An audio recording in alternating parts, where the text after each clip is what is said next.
জুলাই গণ অভ্যুত্থানের পর ফ্যাসিবাদ বিরোধী যে জাতীয় ঐক্য সৃষ্টি হয়েছে তা এক কথায় নজিরবিহীন। ত্রয়োদশ জাতীয় সংসদের প্রথম অধিবেশনে সরকার দলীয় সংসদ সদস্যরা এ বিষয়ে একমত পোষণ করেন। প্রথম দিনের অধিবেশন শেষে তারা কথা বলেন সাংবাদিকদের সাথে। স্বরাষ্ট্রমন্ত্রী সালাউদ্দিন আহমদ বলেন, সংসদ থেকে ওয়াকআউট সংসদীয় গণতন্ত্রেরই অংশ। বিরোধী দল কোনো বিষয়ে আপত্তি জানিয়ে ওয়াকআউট করতেই পারেন, তবে রাষ্ট্রপতির ভাষণের সময় প্ল্যাকার্ড দেখানো শোভনীয় হয়নি। ফ্যাসিবাদ বিরোধী যে জাতীয় ঐক্য আমাদের মধ্যে সৃষ্টি হয়েছে সেই ঐক্যকে আমরা ধরে রাখবো এবং জাতীয় যে কোনো ইস্যুতে আমরা সেই ঐক্যবদ্ধভাবে এগিয়ে যাব। অতীতের যে কোনো সময়ের চেয়ে এবারের সংসদ ভিন্নতা থাকবে বলে জানান সরকার দলীয় এমপিরা। বলেন, এবারের সংসদে সবাই জুলাইয়ের পক্ষের শক্তি এবং নতুন বাংলাদেশ বিনির্মাণে অঙ্গীকারবদ্ধ। এই ইস্যু নিয়ে বোধহয় আজকে আসলে উত্তপ্ত না হলে একটু ভালো লাগতো যে সবাই যদি শেষ পর্যন্ত থাকতো, অন্তত প্রথম দিন আমার ব্যক্তিগত প্রত্যাশা এটা ছিল।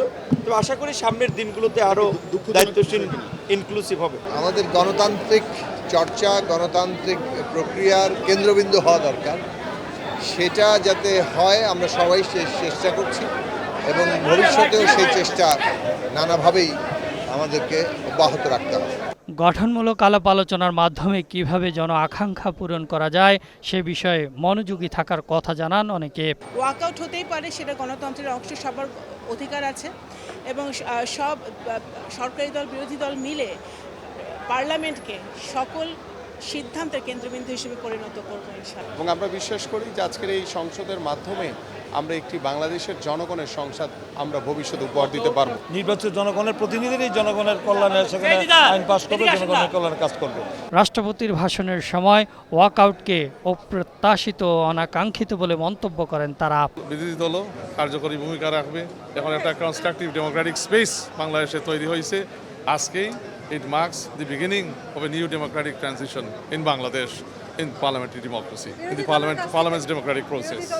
তাই তো আমরা বলছি সবার আগে বাংলাদেশ, এবং ইনশাল্লাহ এই সংসদের মাধ্যমে যারা রাষ্ট্র পরিচালনা রয়েছে সেই সরকার এবং যারা বিরোধী দলে রয়েছেন সবাই এক হয়ে কাঁধে কাঁধ মিলিয়ে দেশটাকে সামনের দিকে নিয়ে যাবে।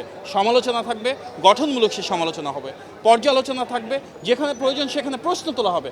তবে আমরা বিশ্বাস করি সর্বোচ্চ মানবাধিকার, বাক স্বাধীনতা এবং আইনের অনুশাসন প্রতিষ্ঠা হবে এই সংসদের মধ্য দিয়ে। ত্রয়োদশ জাতীয় সংসদের প্রথম দিনের অধিবেশনে সরকারি ও বিরোধী দলের বক্তব্য মত পার্থক্য থাকলেও জাতীয় স্বার্থে একসঙ্গে কাজ করার প্রত্যয় জানান সবাই। Ahsan Habib, green news, Dhaka.